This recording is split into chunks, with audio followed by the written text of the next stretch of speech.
Então, gente, estamos de volta. Aula um pouco atípica hoje, possivelmente um pouco mais breve, inclusive, porque em vez de ficar fazendo análise de casos pontuais, a gente vai falar de um tema mais amplo, de uma coisa mais geral, por assim dizer. Ahn, Tem a ver com a nossa amiga aqui do lado, por isso que a imagem está ali já previamente colocada. Ahn, o que tinha sido anunciado como tema para... Bom, primeiro, antes de tudo, eu tenho que fazer mais uma correção aqui. O mesmo ex-aluno da semana passada me apontou que, ao contrário do que eu tinha dito em aula, existe sim uma tradução da Nursery Alice já feita no Brasil. Então, obrigado, Bavaresco. E desculpa, vou parar de falar bobagem sobre histórico de traduções, vou remeter todas as dúvidas a grande Denise Botman, a Cristina Caneiro da Cunha, esse pessoal que entende de história, em vez de ficar eu dando palpite aqui sem ter feito minha pesquisa prévia. É bom a gente saber a dimensão das nossas incompetências.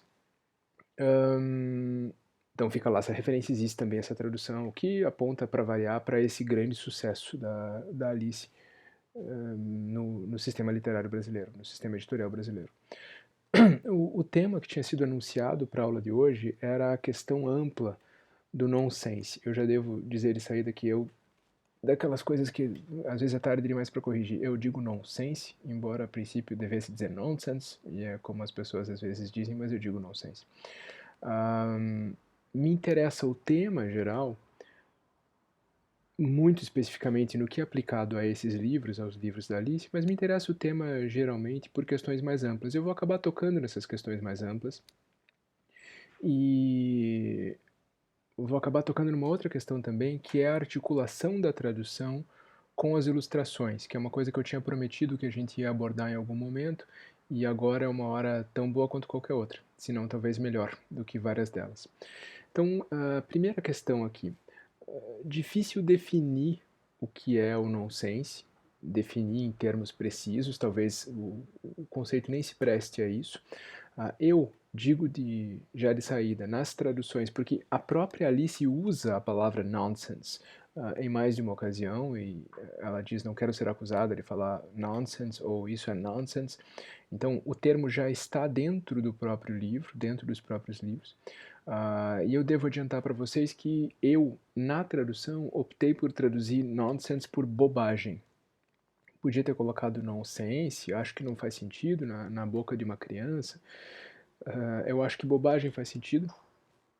Eu particularmente gosto muito de bobeira. Lembro de uma conversa com o grande Paulo Henriques Brito, acho que são 2 minutos, 3 minutos de aula, então já foi a primeira menção a ele. A gente estava falando sobre Thomas Pynchon, e ele dizia que quando ele fez as primeiras experiências como leitor do Pynchon, ele teve uma certa resistência ao que ele chamou diretamente de bobeira. E o Pynchon é muito bobo em vários sentidos. Mas hoje nós dois adoramos o Pynchon exatamente, inclusive, por essa razão. Bobeira seria muito bom, mas me pareceu, sei lá, meio pesado para a boca da Alice, eu acho que bobagem ficou legal. E por que eu estou falando isso aqui? Porque me interessa pensar no nonsense desse ponto de vista, o ponto de vista da bobagem. O nonsense, bom, óbvio que a etimologia nos diz não sentido, e isso vai ser importante para a nossa conversa aqui. É algo que não faz sentido, é algo que é ilógico, que é paralógico. Num certo sentido, a gente está falando, portanto, de enunciados da natureza do paradoxo, embora em termos rigorosos de construção sintática e semântica não se trate de paradoxos, a gente está falando de textos que são de enunciados que são da mesma natureza, são coisas que não significam claramente, que usam a linguagem como jogo, eu estou pensando aqui no nonsense verbal, obviamente, que é o que me interessa, como jogo, como provocação, como diversão, mas sem um compromisso com diretamente com a semântica, com uma discursividade glosável, iterável. O nonsense, nesse sentido, para mim, é também da natureza do poema, da natureza da poesia, da natureza daqueles enunciados que dizem o que dizem, mas é difícil para o leitor, é difícil para o usuário, por assim dizer, reproduzir o que foi dito ali. Eu acho que esse critério para mim é importante e eu acho que pode ficar aqui já como atalho para a gente pensar o que a gente quer dizer aqui. Um enunciado que faça sentido é um enunciado que pode ser reiterado, que pode ser glosado, que pode ser repetido, que pode ser citado, resumido. Todas as coisas que a gente faz com pacotes semânticos de informação. Eu posso dizer, fulano disse tal coisa, e dizer em outras palavras. Dizer em outras palavras, do ponto de vista da tradução, é um primeiro passo que possibilita a nossa atividade. Todo discurso que pode ser reenunciado, todo discurso que pode ser glosado, que pode ser parafraseado, que pode ser citado, que pode ser resumido, é um discurso que pode ser traduzido. Afinal de contas, a tradução apenas acrescenta a esse processo um índice, na verdade pequeno, de diferença, que é a transposição de um idioma para o outro. O trabalho complexo, o trabalho de reenunciação de alguma coisa, pode ser feito, é um jogo que pode ser jogado dentro do mesmo idioma. A tradução só acrescenta esse pequeno índice de diferença. Então isso é para um enunciado do que a gente poderia chamar aqui de sense, yes sense, alguma coisa que faz sentido. O nonsense, essa ideia de usar a linguagem um pouco pela graça do jogo da linguagem, do som, dos choques das palavras, do humor.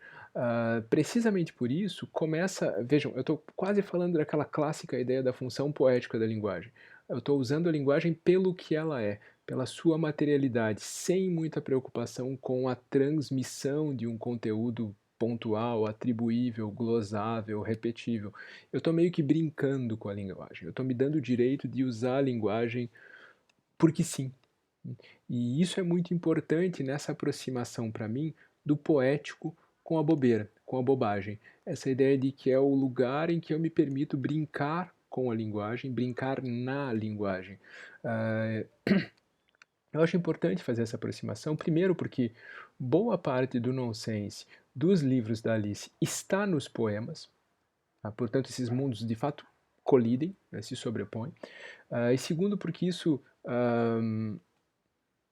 se fosse necessário para certo tipo de leitor, para certo tipo de crítico, isso retira desse mundo todo do nonsense uma certa aura de infantilidade necessária, de leviandade, de subuso de linguagem.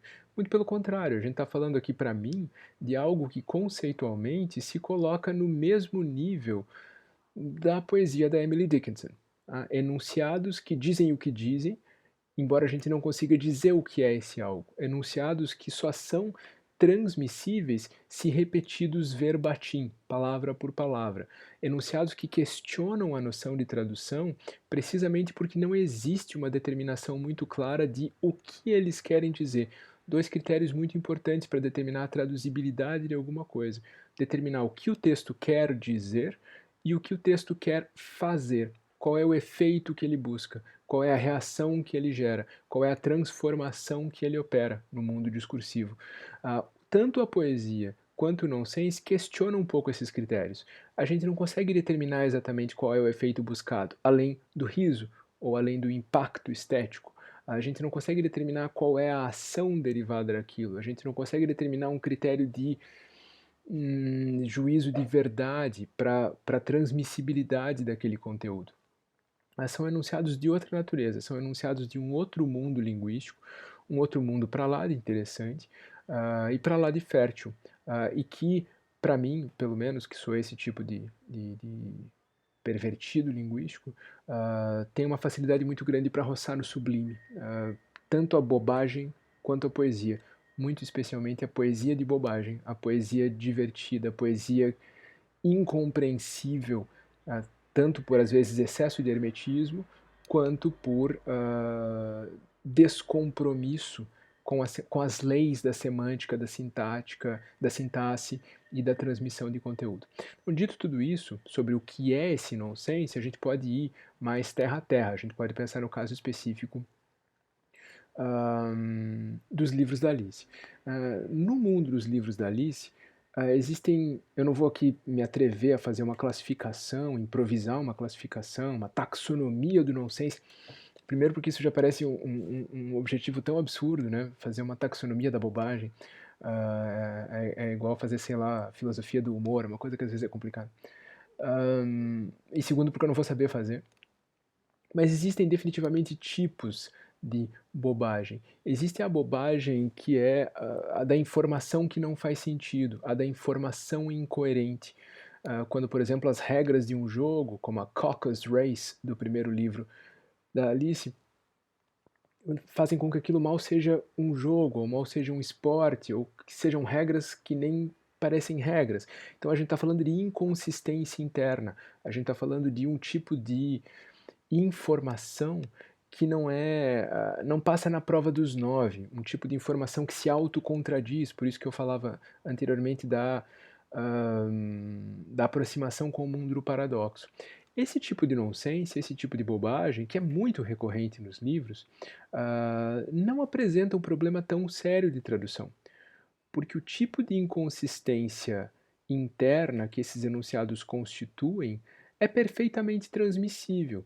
Se eu digo, a regra da corrida é que todos correm em círculos e cada um começa a correr quando quer e para de correr quando quer e ninguém sabe quando ganha, quando começa, quando termina, a sintaxe, período por período, é clara, é límpida, na verdade.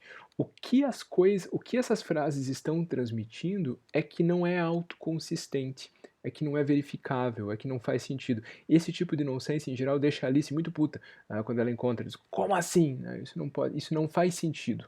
Vejam, não faz sentido. Isso é bobagem, isso é nonsense. Mas para a tradução, essas coisas não são particularmente problemáticas. Eu meramente preciso descrever as mesmas regras e isso vai se sustentar. A bem da verdade, esse tipo de bobagem no Carol frequentemente depende de uma linguagem muito objetiva, uma linguagem muito clara e deriva inclusive o seu humor exatamente desse contraste, de uma coisa completamente absurda, desprovida de sentido lógico, que é descrita em termos muito minuciosos, em termos muito meticulosos. Uh, é desse choque que vem a ideia de bobagem, desse choque, especialmente do que para Alice é uma ideia muito clara de escola, de aula, de conteúdo, é uma coisa a que ela está sempre retornando. E esse choque dos dois mundos, da tentativa de transmissão muito clara e organizada de uma informação que é obscura e não organizada, que deriva o humor desse tipo de nonsense. E isso para a tradução não é particularmente problemático, na verdade é o tipo de efeito que você precisa trabalhar muito para estragar. É muito fácil você transmitir sem grandes perdas, um tipo de humor como esse. Um outro tipo de nonsense, que eu estou aqui colocando no mesmo guarda-chuva, se baseia em jogos de linguagem.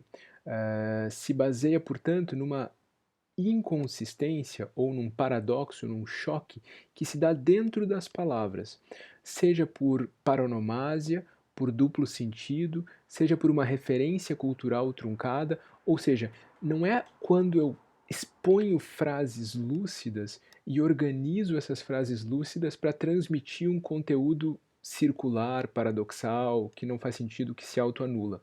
É quando as minhas palavras ou a minha junção de palavras, a minha sintaxe, deixa de fazer sentido. Eu estou mexendo na mecânica da linguagem, na mecânica da formação dos períodos ou na mecânica da formação das palavras, seja através de um jogo sonoro, seja através de um jogo de referências. Eu estou torcendo o sentido das palavras. E nesses casos, a tradução se vê diante de um problema, porque a gente está vivendo uma outra coisa que é da natureza do poema, que é o fato de que o sentido específico, ou digamos, o efeito de sentido específico daquele texto, daquele enunciado, depende muito concretamente da materialidade mesma da expressão original. Ou seja, depende às vezes da cadeia de fonemas que foi empregado no texto original, como num poema. Depende às vezes das palavras específicas do inglês. Depende às vezes de um dado cultural específico daquele mundo. Depende de ser daquele jeito. A piada só se sustenta em se sustentando nos mesmos termos em que ela foi estabelecida. E aí eu crio problemas, porque aí eu começo a verificar, de novo, como na tradução de poesia, de um lado, impossibilidades, muro, eu não vou conseguir transpor esse jogo para o português, eu não vou conseguir refazer esse jogo no português, eu não tenho essa referência, ou a palavra, usada no original não se presta a esse tipo de jogo no português ou em qualquer outra língua para a qual eu esteja traduzindo. E no mesmo momento em que eu vejo estabelecida essa impossibilidade, esse muro absoluto, paradoxalmente, já que a gente está falando de paradoxos, se abre uma possibilidade de criação. Porque se eu não consigo traduzir, eu posso e talvez deva adaptar. Eu posso e talvez deva recriar. Eu me coloco diante da possibilidade, repito, talvez da necessidade de refazer aquele jogo, de reencenar aquele jogo nos meus termos, dentro das referências culturais possíveis para o meu público leitor, para o meu idioma, dentro das referências linguísticas, sonoras, lexicais do meu idioma, dentro de parâmetros que para mim façam sentido, né, que para mim gerem o efeito. E aí é que aquelas duas coisas que eu mencionei lá atrás se separam. O que o texto quer dizer e o que o texto quer produzir, o que o texto quer fazer.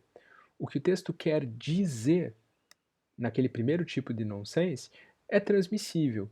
E se com isso eu consigo transmitir o que ele quer dizer, eu supostamente devo manter o que ele quer fazer também.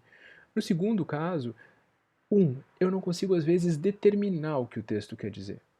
É pouco claro ou às vezes é essencialmente inatribuível. É da base da piada, é da base da graça o fato de que o texto é, repito, da ordem do inconcluível, do infechável, do paradoxal.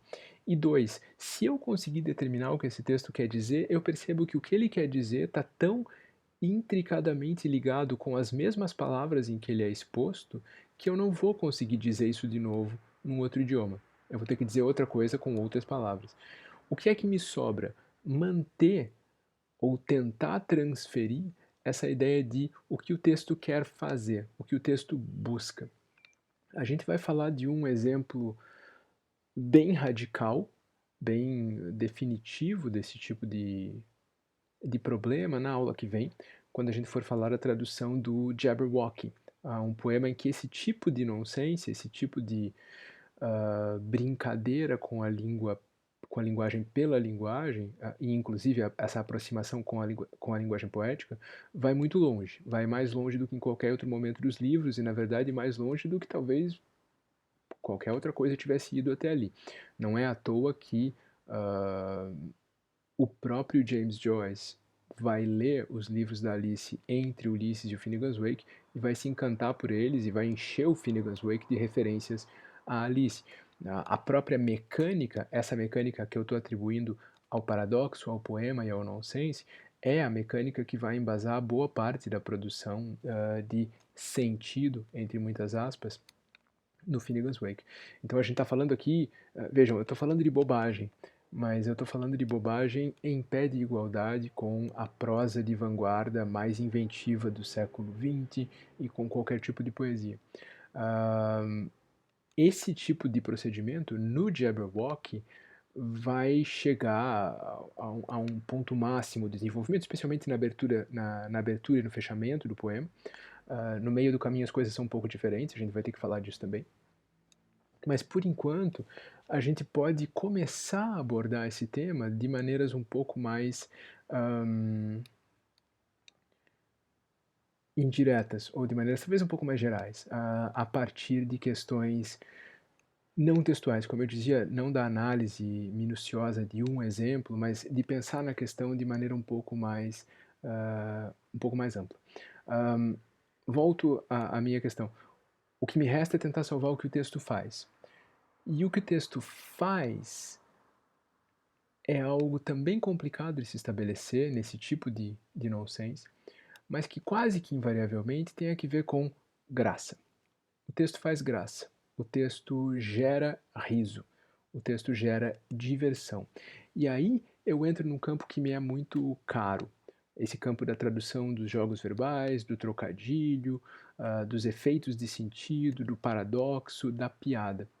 Se você está traduzindo um romance, digamos, normal, não o Finnegan's Wake, não Alice no País das Maravilhas, e num determinado momento um personagem solta um trocadilho ou faz uma piada com um duplo sentido, alguma coisa assim.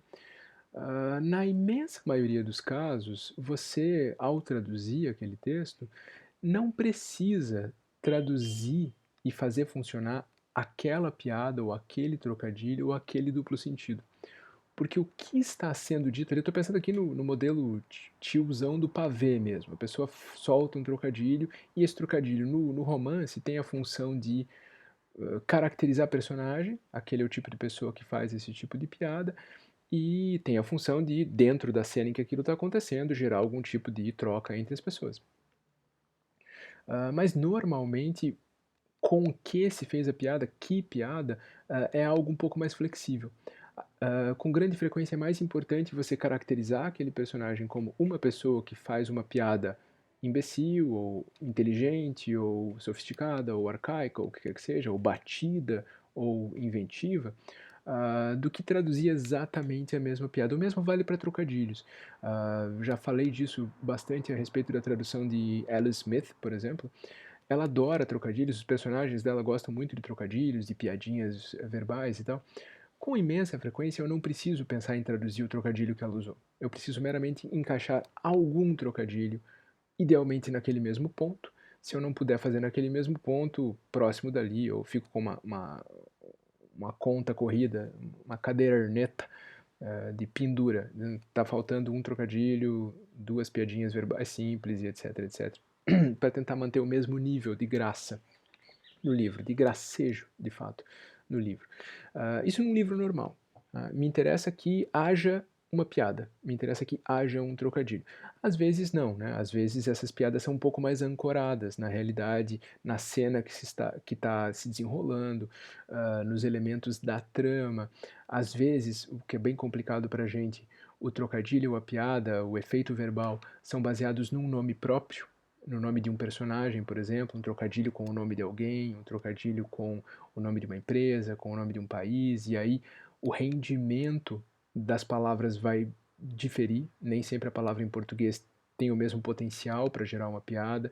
Frequentemente você vai ter que deslocar esse eixo de referência, em vez de fazer o trocadilho com o nome próprio da pessoa, faz com a profissão dela, para continuar mantendo o mesmo efeito. Mas o que me interessa aqui é justamente essa ideia de que o que a gente vai estar tentando salvar é um efeito. O que está sendo gerado a partir dali. Não necessariamente o que está sendo dito. Eu desloco o meu foco, o meu objetivo como tradutor daquilo que qualquer pessoa diria que é o objetivo principal de um tradutor, literário ou não, e que nós mesmos não desmentiríamos, que é dizer as mesmas coisas que foram ditas no original, para tentar fazer a mesma coisa que o original faz, tentar obter os mesmos efeitos pragmáticos, de riso, de piada, de trocadilho, etc, etc. E eu tenho vários mecanismos para fazer isso. Se a pessoa diz uma piada super batida em inglês, eu muito frequentemente posso trocar essa piada por qualquer piada super batida em português. Eu simplesmente preciso de uma graça. Se a pessoa inventou mais, eu preciso inventar mais. Mas eu tenho uma certa flexibilidade. E existe uma coisa que é muito curiosa, especialmente em textos cômicos, ponto. Há textos em que, de novo, o Brito, né? O Brito gosta de falar que os poemas estabelecem um contrato métrico, né? Ou seja, que nos primeiros versos, em geral, o poeta ensina para o leitor o que ele deve esperar da métrica, da forma do poema. Deve esperar nada, total liberdade, deve esperar decassílabos, deve esperar um quase decassílabo, deve esperar redondilhas maiores, ou o que quer que seja. O poeta primeiro ensina ao leitor quais são as regras do jogo, e a partir daí ele começa a flexibilizar essas regras, ou brincar com essas regras. Mas é primeiro preciso deixar claro que jogo nós estamos jogando, e depois a gente começa a brincar. O texto cômico precisa estabelecer um contrato cômico, um contrato de comicidade. Frequentemente isso se dá na abertura do texto. Aliás, frequentemente isso se dá nas primeiras frases, se não na primeira frase. Ou seja, você diz para o seu leitor, você está lendo algo que é o que se pretende engraçado, algo que pretende levar ao riso. Isso faz com que, a partir da segunda, da 20ª, da 100ª página, você já tenha uma mecânica em funcionamento que te permite, às vezes, Normalmente a gente não deve tentar isso como primeira opção, né?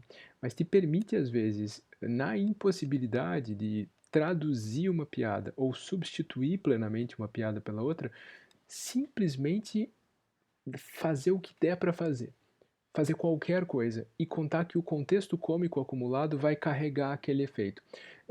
Isso não é definitivamente algo científico nem recomendável, mas eu sempre cito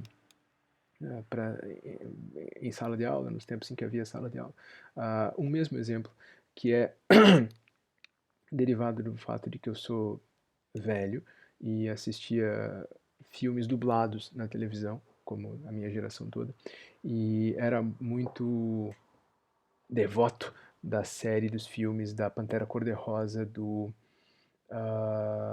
Jesus, esqueci o nome do homem agora.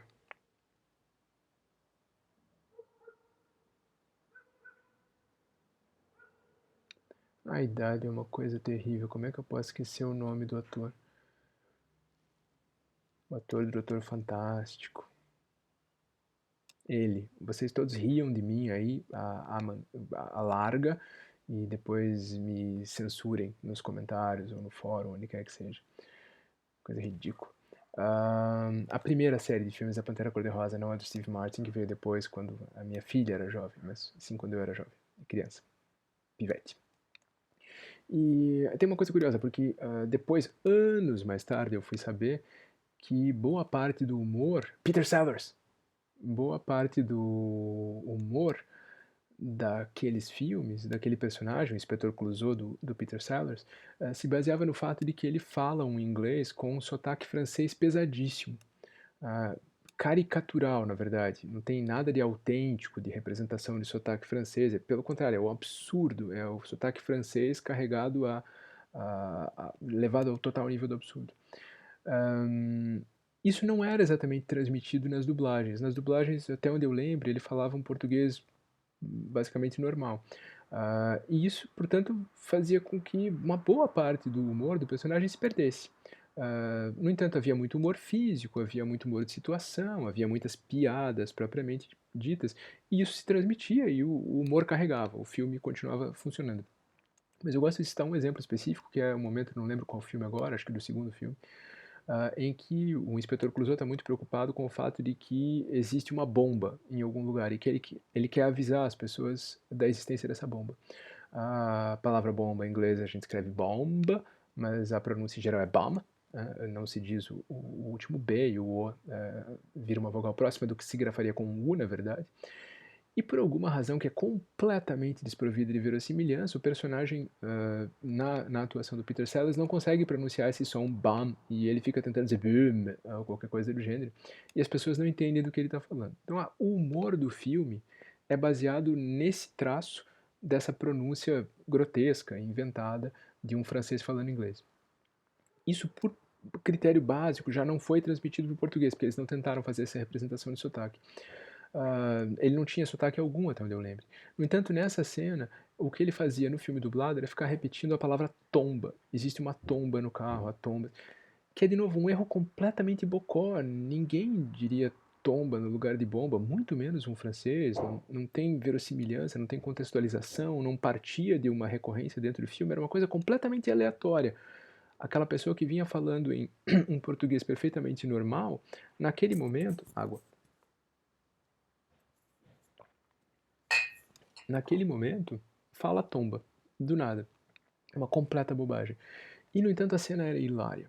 E eu lembro que eu e os meus amigos adorávamos a cena da tomba. O que eu quero dizer com isso aqui? Escrever esse personagem e contar que simplesmente, de repente, do nada, em vez de dizer bomba, ele dizer tomba, vai funcionar, não é uma boa ideia. Mas, quando você está num contrato cômico pré-estabelecido e a situação já se colocou nesses termos, às vezes uma bobagem gratuita não é o maior dos pecados. Ou seja, o que eu estou dizendo aqui para vocês é que quando a gente entra nesse mundo do paradoxo, da negação da lógica, do nonsense, da bobagem, depois de estabelecidas essas condições, eu tenho certos direitos, eu tenho certas possibilidades. E às vezes, muito obrigado, professora Sandra. Apareceu um pedaço da professora Sandra aqui na tela e agora ela acendeu a luz. Não, é bom que eles saibam quem que está acendendo a luz. eu me dou certos direitos. E esses direitos, de novo, podem acenar com a bandeira da leviandade para certas pessoas.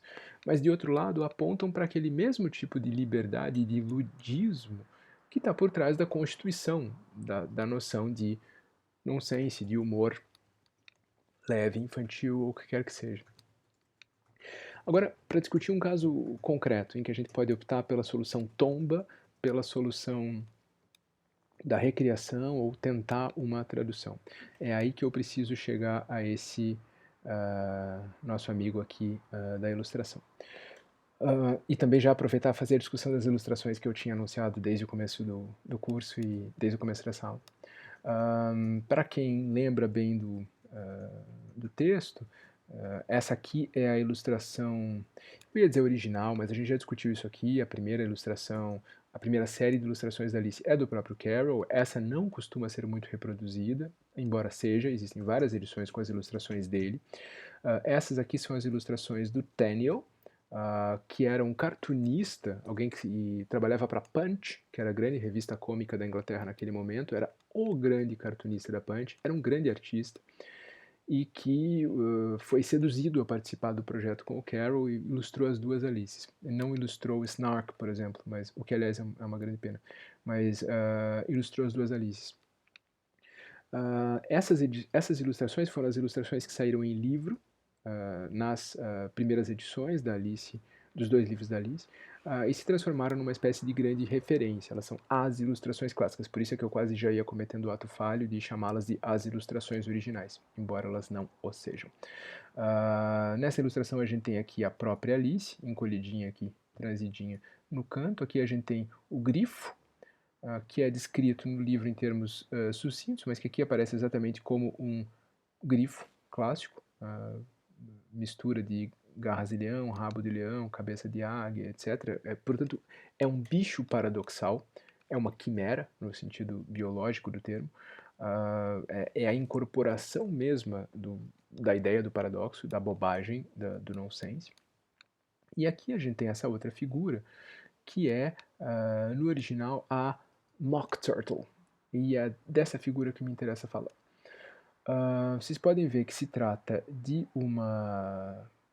um animal, uma criatura, com casco de tartaruga, com patas dianteiras de tartaruga marinha, com patas traseiras de um animal de casco fendido, como diria a Bíblia, rabo de um quadrúpede e com essa cara bovina, eu diria. Lembrar que no livro o nome dela é Mock Turtle. Mock quer dizer...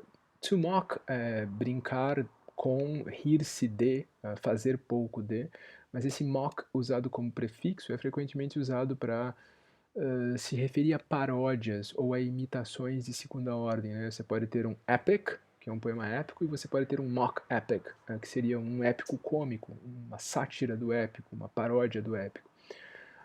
Portanto, isso aqui seria uma paródia de tartaruga, uma imitação de tartaruga. E é assim que ela é traduzida com grande frequência. A gente vê em mais de uma versão ela ser traduzida como a falsa tartaruga, por exemplo. A falsa tartaruga é um pouquinho complicado, né? Primeiro porque... já vou dizer porque é o primeiro. Segundo porque tem essa ideia de que falso para nós tem um outro sentido, né? O sentido de não confiável, mentiroso, traiçoeiro, que definitivamente não se aplica aqui. Mas tudo bem, as pessoas estão tentando traduzir a ideia da Mock Turtle. O problema, no entanto, é por que diabos esse animal tem metade de tartaruga, metade de bovino. Não esquecendo o fato, aliás, de que turtle em inglês, como tartaruga em português, digamos assim, stricto sensu, se nós formos bonzinhos, se refere exclusivamente ao animal aquático. E tortoise, como jabuti em português, se refere ao animal terrestre. A gente é meio caótico com essas palavras, a gente usa tartaruga para as duas coisas, mas na real a distinção seria essa. No inglês eles são um pouquinho mais criteriosos em separar turtles de tortoises. um pouquinho mais. Então por isso as patinhas de tartaruga marinha, né? Ela é um bicho que nada. Então beleza, podemos manter tartaruga sem maiores problemas. Aí é que entra a questão da ilustração. Primeiro vamos explicar o porquê dessa cabeça bovina. O fato é que, no século XIX, eu acho que eu até mencionei isso aqui em algum outro momento, a sopa de tartaruga era um prato valorizado nos cardápios dos restaurantes da Inglaterra. Era um prato chique, sopa de tartaruga. Hoje a gente, depois da catástrofe ambiental decorrente do que a gente fez de lá para cá, a gente mal ousa pensar nisso. Mas na época era um prato tido como um prato refinado. E precisamente por isso, aquela boa e velha dinâmica das coisas refinadas ficarem caras, ou das coisas caras serem tidas por refinadas, era um prato muito caro, era um prato que nem todo mundo podia pagar. Diante disso, algumas pessoas, alguns cozinheiros engenhosos, descobriram que se você preparasse uma sopa de vitela com certa habilidade, você podia imitar razoavelmente bem uma sopa de tartaruga. Essa sopa de vitela, preparada para passar por sopa de tartaruga, passou a ser chamada de Mock Turtle Soup, ou seja, falsa sopa de tartaruga. Só que no inglês, vejam a ordem dos componentes, né? Mock Turtle Soup. O que a árvorezinha semântica aqui nos diz? Que eu tenho essas três palavras, Mock Turtle Soup, mas que a ligação dentre elas é Turtle Soup forma um sintagma, e quem modifica esse sintagma é mock. Eu tenho turtle soup e eu tenho mock turtle soup. O que o Carroll está fazendo e que o Tenniel percebe, assim como todos os leitores perceberiam na época, porque a ideia da mock turtle soup era comum, era dizer para você, não, eu não vou quebrar esse sintagma assim, mock turtle, turtle soup e mock. Eu vou quebrar assim, mock turtle soup. Se existe uma mock turtle soup, existe algum animal chamado mock turtle. Ele está conscientemente quebrando o sintagma de um jeito errado, invertendo essas valências, por assim dizer, quem se conecta com quem dentro do sintagma, e está inventando, bom, se existe uma mock turtle soup, existe um animal chamado mock turtle. Já era uma piadinha bacaninha, seria divertido, uma criança seria capaz de entender, qualquer leitor dele seria capaz de entender. De novo, está se baseando em um dado cultural muito específico do seu mundo, do seu período. O Tenniel vai mais longe ainda e diz, uai, se esse bicho é o bicho de que é feita aquela sopa que é de vitela, mas parece tartaruga, esse bicho deve ser meio vitela, meio tartaruga. E daí ele cria essa ilustração que fez escola. Se vocês jogarem Mock Turtle no Google e pedirem imagens, vocês vão encontrar imagens posteriores de animações, de tributos, de todo tipo de sites, e invariavelmente o animal que vai aparecer é um animal com casco de tartaruga e cabeça de bovino, cabeça de vitela ou cabeça de vaca, com chifre, sem chifre, vai depender do ilustrador, mas basicamente são crias desse animal que o Tenniel criou. Por que isso me interessa aqui agora? Por que eu estou mostrando a ilustração para vocês e por que eu falei que a ilustração seria um tema? A depender do projeto editorial da tua tradução, se, por exemplo, você entra nessa brincadeira e as pessoas dizem nós vamos publicar a Alice e compramos os direitos para usar as ilustrações do Tenniel, supondo que ainda haja direitos para as ilustrações do Tenniel, compramos os direitos para usar esse pacote de ilustrações, então você vai ter que traduzir a Alice com essas ilustrações. As ilustrações em um livro ilustrado, eu estou falando aqui de um livro composto da interação entre texto e ilustrações, vão ser um elemento a mais para determinar os teus parâmetros de tradução. Eu tenho, de alguma maneira nesse caso, que manter o meu texto justificando a aparência desse animal. Não só eu tenho que traduzir Mock Turtle de um jeito satisfatório, sem o culto à sopa de tartaruga, sem a ideia da sopa de vitela na minha cultura, mas eu tenho que fazer com que meu leitor não se pergunte, mas por que diabos esse bicho tem cabeça de vaca? Eu preciso introduzir, ou precisaria introduzir alguma coisa no meu texto que justificasse isso, porque para o leitorado original tudo se encaixava. O trocadilho com o nome do bicho e a aparência da ilustração. Isso nas traduções em que as pessoas optaram por falsa tartaruga, simplesmente se perdeu. Não existe razão nenhuma para a tartaruga ter cabeça de vaca e pata de vaca. Isso é uma tradução tomba. Não sei se as crianças ou os leitores adultos vão estranhar isso e botar na conta do problema. Talvez a gratuidade da ilustração com essa cabeça, com essas patas, funcione como elemento cômico. Ah, só que bizarro, não só é uma tartaruga falsa, como ela nem é tartaruga, ela é meio vaca.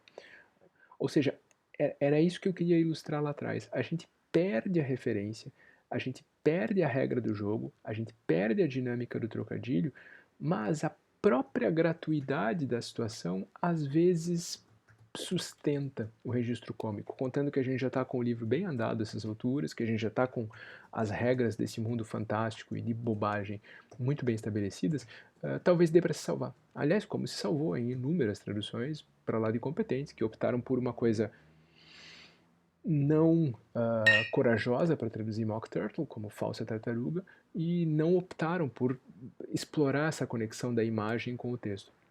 Essa é a opção número 1. O editor chega e diz, vamos usar as ilustrações do Tenniel ou um outro pacote de ilustrações, e você vai ter que olhar para essas coisas e tentar manter essas conexões funcionando. Existem outras opções. Uma outra opção é, estamos fazendo a tradução, contratamos você para fazer a tradução e contratamos fulano para fazer as ilustrações. E você não tem contato com fulano. Aí você vai ter que traduzir pensando que vai ter que conversar com ilustrações que não existem. E isso pode ser muito complicado. A terceira, e talvez ideal, é quando você traduz, o livro será ilustrado do zero, mas você vai ter a possibilidade de conversar com o ilustrador, com a ilustradora. Aí você consegue escapar da sombra do Tenniel, escapar da sombra do elemento extratextual, desse elemento visual, e lembrem, o texto se sustenta por si só. A gente está falando de um livro ilustrado, sim, mas não de algo da natureza dos quadrinhos aqui. A ilustração é suplementar, digamos assim. E a gente pode escapar desse elemento extratextual acrescido aí já desde o século XIX e pode reestabelecer esse diálogo. Pode inclusive determinar que este animal específico nem vai ser ilustrado. Ou que ele vai ser ilustrado segundo os termos do teu trocadilho, da tua brincadeira com o nome da tartaruga, ou o que quer que seja. Eu, na minha tradução, por exemplo, pensei em usar tartaruga imitação, falsa tartaruga, tartaruga falsa. Eu queria usar uma coisa que desse uma palavra só, como mock turtle no original está escrito sem espaço entre as palavras. Tentei várias coisas e não sei ainda como é que vai ficar até o final, mas por enquanto ela está se chamando tartaruga e a espécie dela seria tartaruga com batata, como uma palavra só, tartaruga com batata. A ideia de que isso deriva de um prato, isso deriva de uma sopa, isso deriva de algum tipo de... Se existe sopa de tartaruga com batata, existe um animal chamado tartaruga com batata. Vejam, é meio tomba. Eu estou trabalhando fora de uma vinculação cultural direta. Não existe uma referência muito clara no meu universo de um prato chamado sopa de tartaruga com batata, ou o que quer que seja.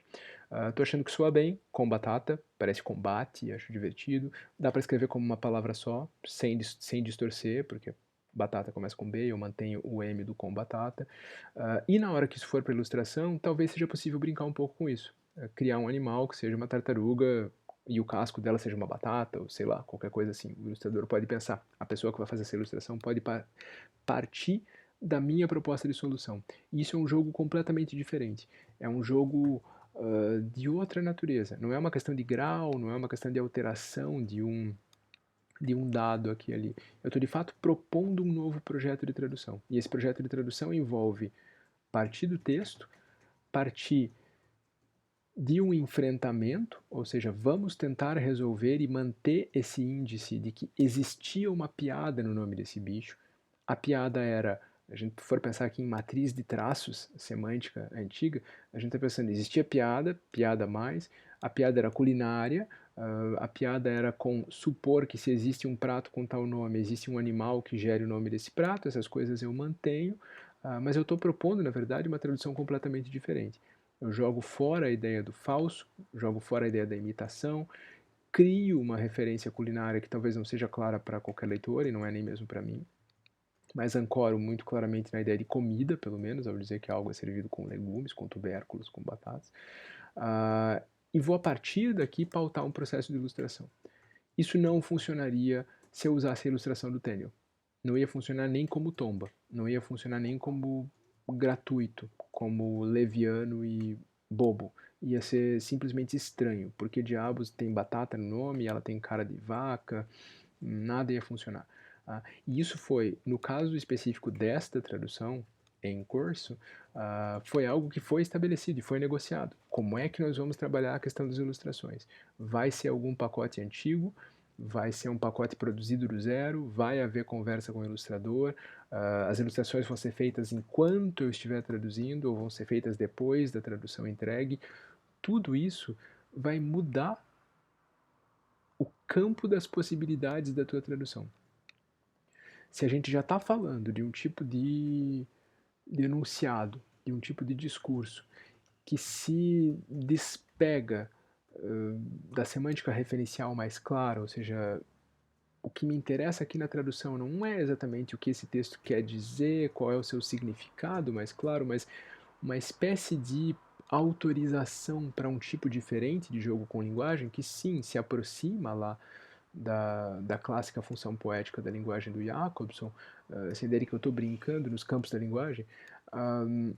Se eu estou traduzindo nesses termos, se eu estou pensando no texto nesses termos, eu também preciso incorporar, no caso de um livro infantil, do grosso modo, de um texto com ilustrações, eu também preciso incorporar esse outro elemento. E eu preciso criar esse novo mundo. É divertido pensar nisso, porque, primeiro vejam, a gente começa falando de bobagem, de nonsense, e a piada da Mock Turtle é uma piada de tio do pavê, totalmente uma piada do tipo barabum, pss, bobinha, que a gente tem nenhuma grande sofisticação embutida por trás disso. E até por isso ela é perfeita, e até por isso ela é divertida, leve e eu diria perfeita. Eu tenho muito mais facilidade para usar o termo perfeito para coisas cômicas do que para coisas sérias. Nada contra, ela funciona maravilhosamente bem, mas como isso vai funcionar aqui agora pode depender da minha capacidade de gerar uma outra piada.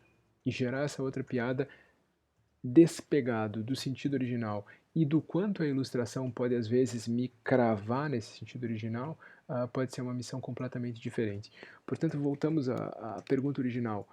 O que é essa bobagem? O que é esse nonsense? Muita coisa. Às vezes, coisas opostas. A gente falou aqui, por exemplo, de dois tipos básicos de bobagem que podem até se opor. Mas o que isso implica para a tradução? De novo, caso a caso. Às vezes pouca coisa, às vezes é só seguir a semântica e a bobagem vai surgir. Às vezes não. Nesse mundo da brincadeira com palavras de verdade, e volto a dizer na aula que vem, que a gente vai entrar a fundo nisso, por causa da questão do Jabberwock, eu começo a entrar em um outro domínio. E esse outro domínio não é. Eu falei disso agora há pouco, fiz essa primeira alusão ao Joyce, mas ela não é leviana, porque esse outro domínio vai levar a toda uma porta da literatura de vanguarda, da literatura com o pé no surrealismo do século XX. Essa possibilidade que surge, não que o Carroll tenha criado esses mecanismos, mas que foram muito popularizados por aqui, de literatura para crianças, dessa liberdade, desse tipo de ludismo que frequentemente a gente atribui às próprias crianças e à literatura feita para elas, e que, no entanto, não só é divertido, não só é sofisticado, não só é complicado de traduzir e de ler às vezes, mas a gente percebe que altera o pacto de uso de linguagem num nível extremamente fundamental. Não é só uma questão de isso é um pouquinho diferente. Não, isso começa a lidar com a relação linguagem-mundo e a relação enunciador-enunciatário, ou seja, texto e leitor, em termos que são basilarmente diferentes. E é legal o quanto a tradução é um torna-sol, é um teste para esse tipo de situação. Estou voltando ao Joyce, né? O grande Fritz Zen, o presidente, diretor, fundador, santo padroeiro da Fundação James Joyce de Zurique, gosta de dizer que ele gosta de trabalhar com traduções porque sempre que os tradutores têm problemas, isso não quer dizer que eles falhem ou não consigam resolver, mas sempre que várias traduções divergem, optam por caminhos muito diferentes, é sinal de que existe algo no texto que às vezes os leitores nativos não percebem com a mesma intensidade. A dificuldade de tradução é um índice interessante da densidade do texto. E nesse tipo de caso, nesse tipo de situação, a gente tem uma situação conceitual em que a tradução do nonsense, a tradução do humor, a tradução da bobagem, a tradução do trocadilho, são por definição difíceis, a tradução é por definição difícil, isso quer dizer alguma coisa essencial sobre o tipo de jogo de linguagem que está acontecendo ali. E isso recoloca essas questões num nível que é muito distante do nível da baboseira leviana, infantil, entre muitas aspas, e ótima em termos de uso de linguagem. Muito pelo contrário, isso mostra claramente a conexão entre isto, uma coisa como uma tartaruga com cara de novilho, e o Finnegan's Wake. E usos mais radicais da linguagem nas vanguardas do século XX.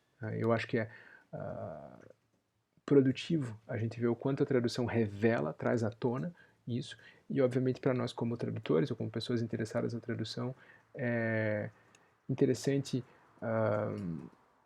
entrar de cabeça baixa e pisar com respeito nesse domínio da bobagem, porque a gente está mexendo com coisa filosoficamente muito séria em termos de uso de linguagem, em termos de traduzibilidade.